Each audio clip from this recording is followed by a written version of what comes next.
শীতকালে কাজ সহজ করে নেওয়ার অনেক গুরুত্বপূর্ণ টিপস তোমাদের সাথে আজকে শেয়ার করব।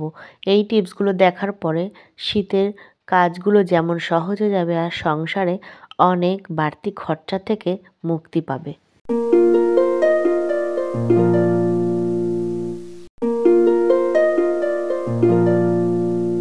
হে গাইস, আসসালামু আলাইকুম। কেমন আছেন? আশা করি আল্লাহর রহমতে সবাই ভালো আছেন। আমি অনেক বেশি ভালো আছি। চলে এসেছি কিন্তু আবার কিছু টিপস নিয়ে। দেখো বন্ধুরা, মাছ মাছ কিন্তু আমরা যখনই রান্না করি হাত দিয়ে আমরা কিন্তু এরকম নুন, হলুদ, লঙ্কার গুঁড়ো যা যা মশলা আমরা কিন্তু হাত দিয়ে মেখে থাকি। তার ফলে কিন্তু হাতে একটা গন্ধ থাকে। সাবান সার্ফ দিয়ে ধুলেও অনেক সময় অনেক মাছে এমন ভয়ঙ্কর গন্ধ থাকে, উঠতেই চায় না। তো আমরা হাত দিয়ে না মেখে এরকম বাটির মধ্যে প্লেট দিয়ে আমরা কিন্তু ভালোভাবে মেখে নিতে পারি হাতের প্রয়োজন ছাড়াই। এবার দেখো বন্ধুরা, কলা কলা কিন্তু আমরা ঘরে এনে রাখলে বেশি দিন কিন্তু থাকে না আর কালো হয়ে যায়, নষ্ট হয়ে যায়। তো এটা কিন্তু আমার 4-5 দিন হয়ে গেছে। দেখো কলাটা কীরকম ফ্রেশ আছে, এখনও কালো হয়নি। এরকম পানির মধ্যে মাথাটা ভিজিয়ে রেখে দিলে কলা কিন্তু অনেক দিন ভালো থাকে।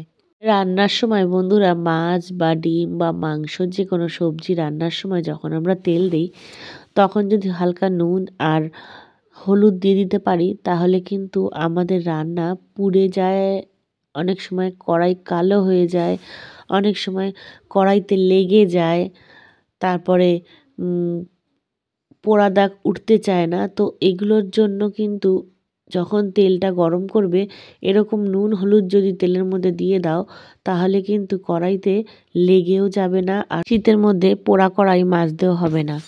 এরপরে দেখো বন্ধুরা, শীতকালে কিন্তু আমরা সব রকম শাক কম বেশি খাই, কিন্তু সবচেয়ে যদি কোনো শাকে বালি থাকে সেটা হলো বেথো শাক। এই বেথো শাকে কিন্তু প্রচণ্ড পরিমাণে বালি থাকে। তো সমস্ত শাক আমি বেশিরভাগই ধুয়ে কাটি, কিন্তু এই শাকটা আমি ধুয়ে কখনো কাটি না, কারণ ধুয়ে কাটার পরও আমি দেখেছি অনেক সময় বালি থাকে। তো যেটা আমি করি সবার প্রথমে শাকটাকে গোড়াটাকে কেটে তারপরে কুচি কুচি করে কাটার পরে কিন্তু আমি এইরকম কলে ফেলে ধুই। দেখো 2খানা ঝুড়ি ব্যবহার করেছি, যেহেতু কেটে ফেলেছি তাই জন্য সমস্ত শাক পড়ে যাবে। তো এই শাকগুলো এইভাবে কেটে ধুলে ভালো হয় বন্ধুরা। এরপরে দেখো বন্ধুরা, শীতকালে কুড়েমি কাজ আমি করি। দেখো আমার মতন কারা কারা করো। আমি কিন্তু একবারে রসুন, আদা, লঙ্কা, পেঁয়াজ এরকম বেটে একটা কন্টেনারে ভরে রেখে দিই। এইভাবে বেটে রাখার ফলে আমাদের কিন্তু রান্না করতে প্রচণ্ড পরিমাণে সুবিধা হয়। আমি কিন্তু প্রায় সময় এরকম করি। প্রায় সময় কি শীতকালটায় বেশিরভাগই করি, গরমকালেও করি কিন্তু কম করি। ওই যে তোমাদের দেখিয়েছিলাম নুন হলুদ দিয়েছি, দেখো কড়াইতে লেগে গেছিলো কিন্তু উঠে গেল ঝপ করে। আর সবসময় চেষ্টা করবে বন্ধুরা রান্না করার সময় ঢাকা দিয়ে দিয়ে রান্না করতে। ঢাকা দিয়ে দিয়ে রান্না করলে না কড়াইয়ের মশলাগুলো পড়ে না আর তাড়াতাড়ি স্টিম হয়ে সিদ্ধ হয়ে যায়। এরপরে দেখো বন্ধুরা, আমরা কিন্তু রান্নার সময় বেশিরভাগই গুঁড়ো মশলা দিয়ে থাকি। তো গুঁড়ো মশলা দেওয়ার সময় কি হয়, কড়াইটায় লেগে যায় আর পুড়ে যাওয়ার চান্স থাকে। তো বন্ধুরা এই গুঁড়ো মশলাগুলোকে যদি একটু গরম পানিতে বা ঠান্ডা পানিতে ভিজিয়ে 5-10 মিনিট পরে দেওয়া হয় তাহলে কিন্তু বন্ধুরা কড়াইটা পুড়ে যাওয়ার সম্ভাবনা থাকে না। দেখো আমার কিন্তু একটু একটু কড়াইতে লেগে গেছে মশলা ভাজার সময়, দেখতেই পাচ্ছ।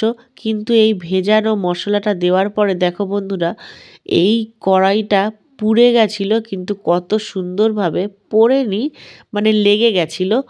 তো কত সুন্দরভাবে এই পোড়াগুলো বা লেগে যাওয়া তরকারিগুলো কড়াই থেকে উঠে গেল। আর সব সময় চেষ্টা করবে বন্ধুরা গরম পানি ব্যবহার করার জন্য। এখন যদি এটাতে আমি ঠান্ডা পানি দিতাম তাহলে কিন্তু ধোঁয়াটা দেখাতো না, দেখলে তো ধোঁয়াটা দেখাচ্ছিল। তো এরকম কেটলি যাদের বাড়িতে আছে তাদের তো আলাদা করে গরম জল করতে হয় না, আর যাদের থাকে তারা যদি একটু করে নাও ভালো হয়, রান্নাটা তাড়াতাড়ি হয়ে যায়। এরপরে দেখো বন্ধুরা বাচ্চাদের কম্বল, ছোট বাচ্চাদের যে কম্বলগুলো ওগুলো হোক আর বড়দের কম্বল হোক, শীতকালে কিন্তু বাচ্চারা বিছানায় উঠে একদম এলোমেলো করে রাখে। আমি কিন্তু কার ব্লগে দেখেছি মনে পড়ছে না, যে এরকম কম্বলকে বেঁধে বুঁধে দড়ি দিয়ে এরকম রেখে দেয় বাচ্চাদের ভয়। কিন্তু বাঁধতেও হবে না বন্ধুরা, না বেঁধে কিভাবে ঘরের সৌন্দর্য বজায় রাখবে সেটা তোমাদেরকে দেখাই। দেখো, কম্বলটাকে 3 ফোল্ড, বড় কম্বল হলে 3 ফোল্ড আর ছোট কম্বল হলে 2 ফোল্ড। ফোল্ড করার পরে দেখো বন্ধুরা, এই যে ফোল্ডের পরে এই যে কভারের মতন যে অংশটা থাকে ওইটার মধ্যে এক পাশ থেকে দেখো কিভাবে ঢুকাচ্ছি আমি কম্বলের ভিতরে, কম্বল দিয়ে দেখো কীরকমভাবে এটাকে আমি করছি। ঠিক এইভাবে বন্ধুরা টান টান করে একটু গুজে গুজে ভিতরের দিকে ঢুকিয়ে রেখো বন্ধুরা। আমি তোমাদেরকে চ্যালেঞ্জ করে বলছি, বাচ্চারা এই টেকনিকটা না বুঝতেই পারবে না যে কী করে। আমাদের ঘরে না আমারও বাচ্চারা এরকম করতো, কিন্তু এখন এইভাবে করে রাখাতে যতই টানাটানি করুক, যতই হ্যাচড়াহ্যাচড়ি করে, খোলে না। আর এটাকে ওরা বালিশ মনে করে ওর মধ্যে মাথা দিয়ে শুয়ে পড়েই দেখো, রাখতে না রাখতেই আমাদের জন্য এসে শুয়ে পড়েছে। তো তোমরা কিন্তু কম্বলের এই টেকনিকটা ব্যবহার করতে পারো। কোনো ব্লগে আমি বড় কম্বল ভাঁজ করাটা তোমাদের সাথে শেয়ার করে নেব। এবার দেখো বন্ধুরা, রসুন কিন্তু ছাড়াতে ভীষণ ঝামেলা বোধ হয়। রান্নাঘরের সবথেকে আমার ঝামেলার কাজ এটাই মনে হয়। তো একটা বাটিতে কিছুটা গরম জল করে নেবে। এবার দেখো বন্ধুরা, এই গরম জলটা আমি কী কাজে লাগাবো। দেখো, এই যে রসুন চেপে চুপে হাতুড়ি দিয়ে মেরেও এটাকে ভাঙাতে পারলাম না। এবার লাস্ট পর্যন্ত চাকু দিয়ে কেটে এইভাবে ছাড়ালাম। ছাড়ানোর পরে বন্ধুরা, এই যে রসুনের মাথাটা এটা কিন্তু বিশাল শক্ত হয়। যাদের নখ থাকে, নখ দিয়ে তুলতে তুলতে অনেক কিন্তু নখে ব্যথা হয়ে যায়। বিশেষ করে যখন অনুষ্ঠান বাড়িতে রসুন ছড়ানো হয় তখন কিন্তু বেশি পরিমাণে রসুন ছাড়াতে হয়, তখন নখের অবস্থা কিন্তু একদম খারাপ হয়ে যায়। তো যাই হোক, এরকম গরম পানি করে যদি রসুনগুলো ভিজিয়ে রাখা যায় 5-7 মিনিট, তারপরে যদি ছাড়ানো যায় বন্ধুরা, রসুনের খোলা কিন্তু নিজে নিজেই টান দিলেই বেরিয়ে যাবে, ওকে কিন্তু চাপ দিয়ে বের করতে হবে না। তো এই টেকনিকটা তোমরা কিন্তু ফলো করতে পারো। এবার দেখো বন্ধুরা, এই আলু মেশার দিয়ে আমি এখন রান্না করব। কিভাবে রান্না করব তোমাদের সাথে এখন শেয়ার করব। এই যে শাক বানালে বেশিরভাগ সময় কিন্তু এখন শীতের সবজি দিয়েই আমরা শাক রান্না করে থাকি। তো শাক রান্না করতে গেলে দেখবে কখনো কখনো আলুটা বা যে কোনো সিম, বেগুন, সবজি এগুলো কিন্তু গলতে চায় না, অনেক টাইম লাগিয়ে দেয়। তো কী করবে বন্ধুরা, যখন শাকটাকে প্রথমে ধোয়ার পরে যখন রান্না করবে, ফোড়ন না দিয়ে আগে পানি দিয়ে নুন দিয়ে এরকম করে সিদ্ধ করে নিতে পারো। আর হাফ সিদ্ধ হয়ে গেলে তখন একটা আলু মেশার দিয়ে এইভাবে চেপে চেপে শাকটাকে কিন্তু নরম করে নিতে পারো সবজিগুলোর সাথে।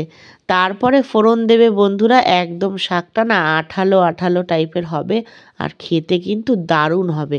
যেহেতু এইভাবে আলু দিয়ে মেশ করে আমি পুরো একদম একটা আঠালো ভাব এনে দিয়েছি। অনেক সময় কি হয়, শাকগুলো ছাড়া ছাড়া হয়, এরকম মাখা মাখা হয় না। আর শাক যদি মাখা মাখা হয় না, খেতে কিন্তু বন্ধুরা দারুণ লাগে। আর শাক একটা এমনই জিনিস, খেতে কিন্তু শীতকালে খুবই ভালো লাগে। কিন্তু যদি এরকম মাখা মাখা সাঁটানো, মানে একটার গায়ে একটা, দেখো কত সুন্দর একদম ভর্তার মতন হয়েছে। এই শাকটা খেতে যে গরম ভাত দিয়ে কী দারুণ লাগবে বন্ধুরা, তা বলে বোঝানো যাবে না।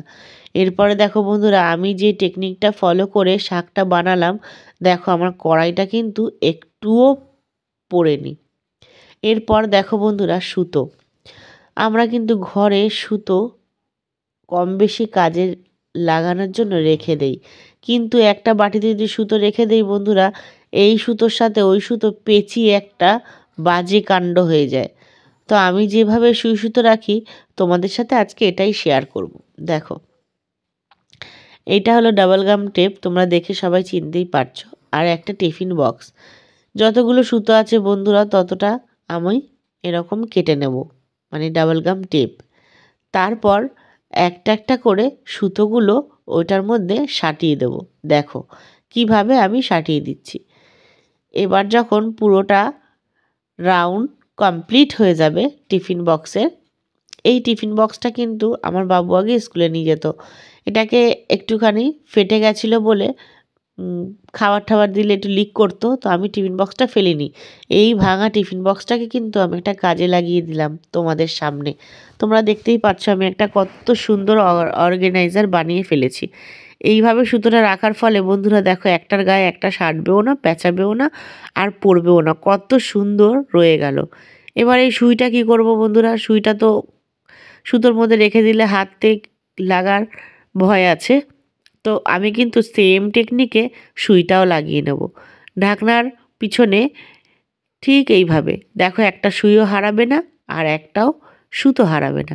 যারা যারা এখনও পর্যন্ত আমার সাথে রয়ে গেছো একটা লাইক কমেন্ট করে দিও প্লিজ। ভিডিওটা ভালো লাগলে কিন্তু অবশ্যই করো। আল্লাহ হাফিজ।